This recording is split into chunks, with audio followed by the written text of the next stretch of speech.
Asad gimana? Seperti apa mungkin? Ya kalau aku pribadi sih sebagai warga negara yang baik dan negara Indonesia kan memang mempunyai hukum yang berlaku. Jadi aku ya sebagai warga negara baik, negara yang baik yang merasa terganggu dengan statement-statement yang tidak baik dan yang mengarah pada penghinaan dan juga fitnah. Jadi ya saya wajib untuk lapor. Siapa KDP? Saya nggak tahu namanya itu siapa. Ada beberapa, cuma saya nggak tahu namanya. Saya cuma tulis akunnya aja karena saya nggak tahu dan nggak kenal orang itu. Menghina yang seperti apa sih, Mi? Menghina yang seperti apa sampai akhirnya dilaporin? Ya, mandul itu kan perlu dibuktikan ya sayang. Terus kemudian rumah, masalah sebenarnya itu nggak masalah, cuman ini terus-terusan loh mas. Bolak-balik saya sudah mencoba untuk mengikuti kata istilah diam itu emas, tapi ternyata diam itu emas itu sepertinya saya harus melakukan sesuatu hal yang tegas aja. Kayaknya saya melapor. Ada berapa akun? Ada beberapa. Kalau udah sangat menyebut namaku Dewi Muria Agung, alias Dewi Persik, bla bla bla bla bla, sampai menyinggung tentang mandul, sampai menyinggung tentang 3 kali janda. Sebenarnya nggak apa-apa, memang itu faktanya 3 kali janda. Tapi mungkin aku perlu membela diri juga di sini bahwa aku sebagai perempuan, kalau saya ini perempuan ya, saya nggak bicara dengan laki-laki, maksudnya ini mbak perempuan dan nggak kepengen ya pernikahannya itu gagal ya mas, pengennya itu selamanya. Tapi kan saya merasa bahwa saya tidak selingkuh loh. Saya bercerai karena saya diselingkuhi, saya bercerai karena saya mengalami KDRT. Jadi kalau misalkan saya tidak mampu untuk menjalani sebuah hubungan rumah tangga, bukan berarti saya perempuan yang tanda kutip nggak baik. Saya cuma nggak mau aja dijadikan pelampiasan dengan tangan, kaki, ya kan, dicekik. Nanti suatu saat saya akan keluarkan foto saya zaman dulu. Kenapa saya bisa berbicara mengenai KDRT? Sekali lagi bukan tentang Lesti atau Bilar ya. Dari kemarin teman-teman tuh menanyakan tentang KDRT loh. Ingat nggak zaman pertama kali gitu?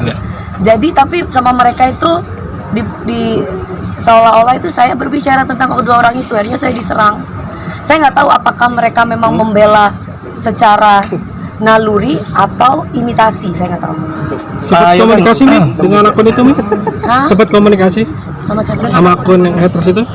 Komunikasi untuk memberi peringatan. Negur gitu. Saya sudah pernah negur. Saya bilang, Mbak, tolong kalau bicara itu jangan seperti itu. Saya itu 3 kali gagal menikah itu bukan karena saya macam-macam. Saya udah kasih tahu karena mantan suami saya itu selingkuh dan pernah melakukan KDRT terhadap saya. Dan yang ketiga ini menipu saya duitnya. Cuma bedanya saya nggak lapor polisi, Mbak. Gitu. Dan makanya itu doang. Pak Kasat, laporan diterima nggak Pak Kasat? Pak Kasat terkait laporannya gimana Pak Kasat? Karena kebetulan saya syutingnya kan waktu itu kan di Depok. Saya tahu informasi-informasi itu di TikTok itu saya pas ada di Depok, ya. Iya, saya ada di Depok. Gitu. Pak Kasat, laporan diterima Pak Kasat? Iya, jadi hari ini tadi Mbak DP berkonsultasi dengan kita terkait apa yang merah. Gimana? Handphone merah turunin 3 menit. Ya, jadi pada hari ini berkonsultasi dengan kita terkait masalah yang dirasakan cukup mengganggu ya. Kita sudah berkoordinasi juga ya. Kemudian kita sepakat untuk adanya pembuatan laporan polisi untuk menindaklanjuti apa yang sudah dilakukan oleh akun-akun tersebut ya. Sudah ada beberapa akun dan video-video yang sudah dikirimkan ke kami selaku penyidik untuk kita lidik lagi ya. Kita pastikan lagi nanti pemiliknya siapa ya. Yang jelas penerapan pasal dari Undang-Undang ITE kita terapkan di situ untuk sementara. Itu. Pasal berapa jungto berapa? Sementara kita terapkan pasal 27 sama 36 ya. Tapi nanti dalam perkembangannya ini kan baru hari pertama ya. Kita akan kembangkan lagi. Kita belum karena ada beberapa kontrak yang dibatalkan. Ya. Kenapa saya terapkan pasal 36? Ada beberapa kontrak kerja yang dibatalkan terkait dengan pemberitaan tersebut sehingga mengganggu perekonomiannya sehingga diterapkan pasal itu. Namun dalam perkembangan kita beritahu ini. Nomor LP-nya berapa nih? Gimana? Udah bikin laporan berarti? Sudah bikin laporan. Nomor LP-nya? Bang Sandi. Wah, hafal saya ya. Ini Bang Sandi. Kerugiannya Mami? Mungkin LP-nya? Enggak, ada 2 pekerjaan ya. 2 pekerjaan, tapi yang satu pekerjaan nggak usah inilah, yang satu pekerjaan ini aja. Kalau yang satu pekerjaan itu berkaitan dengan TV dan karena nggak pakai kontrak kalau TV kan Mas.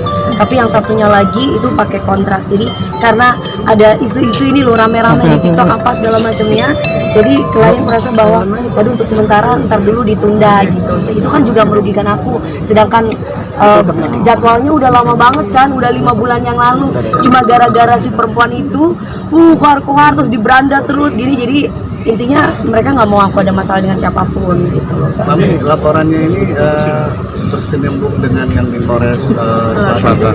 Berkesinambungan. Artinya Beda. Kalau yang di sana masih Bang Sandi nomor LP-nya berapa? belum dicabut, yang di sana masih ya. Teruskan masih loh. Itu gimana tuh Mi? Artinya di sana juga masih, ini sekarang baru lagi. Kemarin siapa ya? Kemarin Kiss yang wawancara mamaku. Pas aku lagi di Taman Anggrek kemarin, mamaku nggak jawab kan, mamaku nggak bilang dicabut, ya berarti terusin Mas. Gimana dong? Berarti ini juga dari mama juga Mas, suruh ngelaporin juga yang itu. Ya karena mbak mamiku tuh kemarin sempet sakit drop. Yang pertama yang pas aku dipanggil loan itu, mami aku sempet drop. Ada di situ ada dokumentasinya, kemarin sempet wawancara langsung. Jadi mamaku bilang bagaimana, apakah mau dicabut atau enggak? Mamaku bilang nggak tahu. Pokoknya saya ini lagi kesel hatinya Mas. Teman nomor LP-nya mungkin bisa dibacakan, Mami. bacakan aja. Bacakan aja, Mami. Bacanya nomor. Oh iya Pak. Pakai aja deh. Ya. Nomor 2739 11 Romawi 2022 ya. Kota Depok. Itu nomor LP-nya. Oke, siap. Ada rencana kapan dipanggil atau diperiksa? Ya, nanti kita tentukan waktunya dulu ya, terkait jadwal Mbak Dewi juga padat, kemudian kita harus mengecek siapa pemilik akun juga ya. Jadi ada waktunya lah, nanti akan terus. Alat buktinya Sementara video-video dari akun-akun tersebut ya sudah diberi kita, nanti juga ada surat terkait pembatalan kerja tersebut yang dijadikan dasar untuk pasal 36-nya karena merugikan secara ekonomi.